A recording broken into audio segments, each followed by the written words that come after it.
Hello and welcome everyone to my analysis of two festival postcards and two social media pages.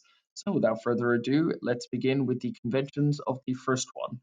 So right off the bat, what's clearly evident about this postcard with regards to its conventions, that the title of the film is clearly displayed, the primary art, that being the sort of modernist painting that we see in the background there, clearly visible. The director's name is just below the title on the bottom right there in bold, and the awards and nominations are clearly displayed. So really the foundational conventions of the postcard are present.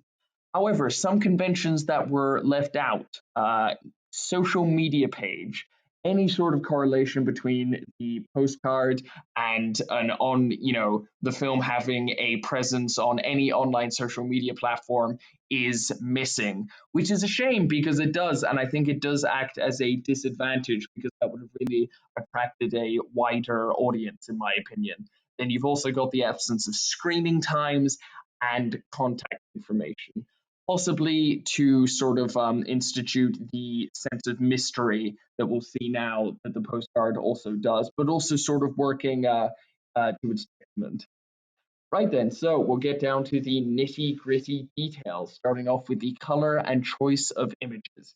So, the postcard employs the use of dark blue, white, and a sort of orangey skin complexion, obviously that's the face, as its primary colors, as we see the clothing attire worn by what is presumably Peter. So, these particular colors serve two purposes. The first being to establish that the man in the postcard, as I said, presumably is Peter, is a knowledgeable authority figure that is pure in some way. This is in accordance with the connotations of the colors, thus suggesting that this person, this Peter, is perhaps the protagonist or at the very least the center of the story to some capacity. The second purpose is to communicate to the audience the genre of the short film, that being it's a documentary, it's a short film, and it's a documentary. As being a promotion for a film in 2015, depicting a modernist painting would suggest that history is involved in some way. So it doesn't outright say the genre. However, the color and use of images is a very big indicator as to what that genre might be, which it is. It is a documentary. Moving on to wording, the little wording the postcard uses, if strictly talking about the title of the short film, it's phrased as, like the beginning of a letter, Dear Peter. This leaves the audience intentionally with a sense of wanting more, thus compelling them to find out, who Peter is. Why is the title of the short film a letter? The ambiguity aids the postcard in targeting its audience. Then moving on to font. The font used strictly for the title of the short film is that of Comforta, a very modern font that solidifies that this short film adopts a modern perspective with regards to the subject of the documentary, presumably Peter himself. It embraces modernity whilst acknowledging the past, effectively communicating its genre. And just to go back for a second for the wording and font throughout the rest of the postcard, just talking about like the director's name. Just the director's name. It's quite bold, it's quite modern, and it's clearly displayed, to show off the director. So moving on to the design and layout. Since the layout of the painting that we see in the background here only enables the audience to see part of this person's face, I'm just going to call him Peter, specifically not Peter's eyes, a sense of mystery is created. As when people look at a face, they often instinctively look towards the eyes for further extraction of information. It's something that we as humans are almost conditioned to do at this point.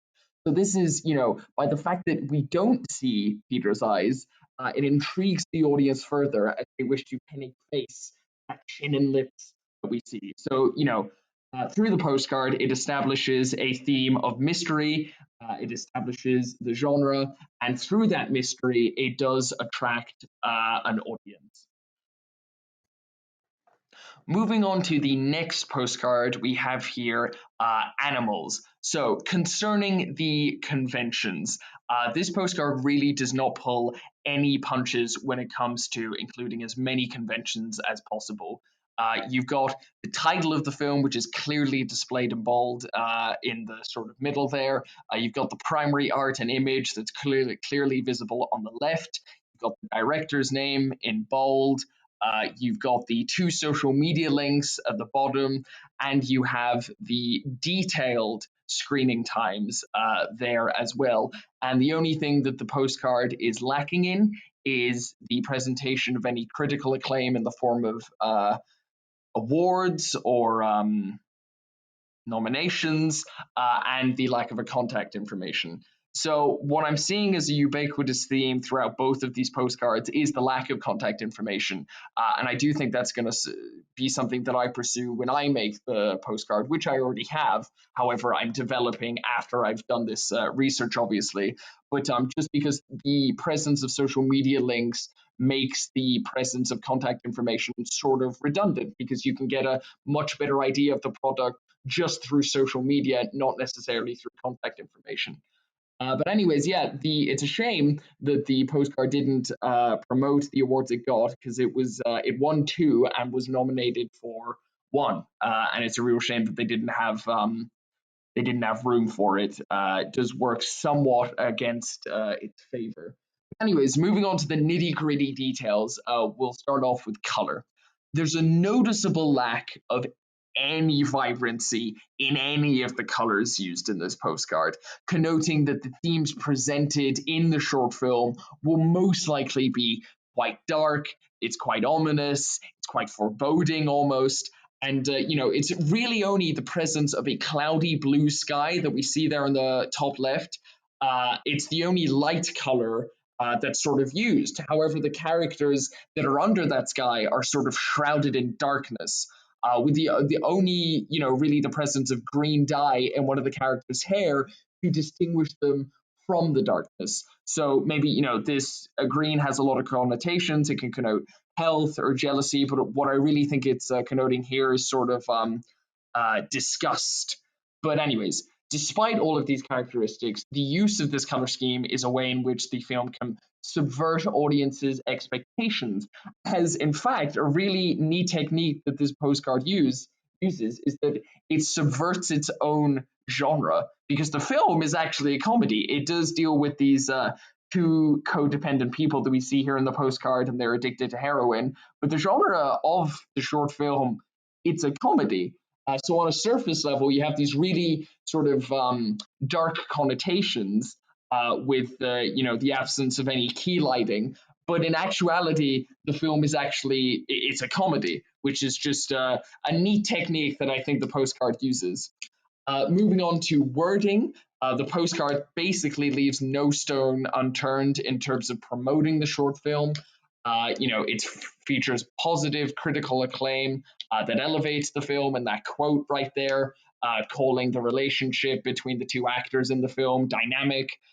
It's got precise marketing to provide audiences with the knowledge necessary to access the film, as well as including links to social media pages and websites. So it's an attracting an audience, as they will want to know more because they've been given so many options. And the image itself that we see on the left tells so very little that, like the Dear Peter card, there's a sense of mystery and a sense of intrigue. But unlike the Dear Peter card, I feel like this postcard does a much better sort of job at alluring an audience and establishing a genre. Then moving on, we'll go on to font. So to begin with, the font adopted for the title of the film and the name of the film itself, I think, are very cohesive, suit one another. As the name, the title Animals inherently possesses connotations of aggressiveness and or sort of feralness, matching the sort of overbearing, capitalized, almost like graffiti brushwork-esque font that's used. And then in stark contrast to this, the rest of the postcard uses fonts that are far more eloquent and bolder, communicating all the necessary information to the audience as effectively as possible. And then finally, we go on to design and layout. So, one half of the postcard, the left side, is dedicated to displaying the characters and sort of the ominous presence of darkness that they seem to bring or that they seem to suffer. So establishing, it's establishing who the protagonists are and the overall tone of the film.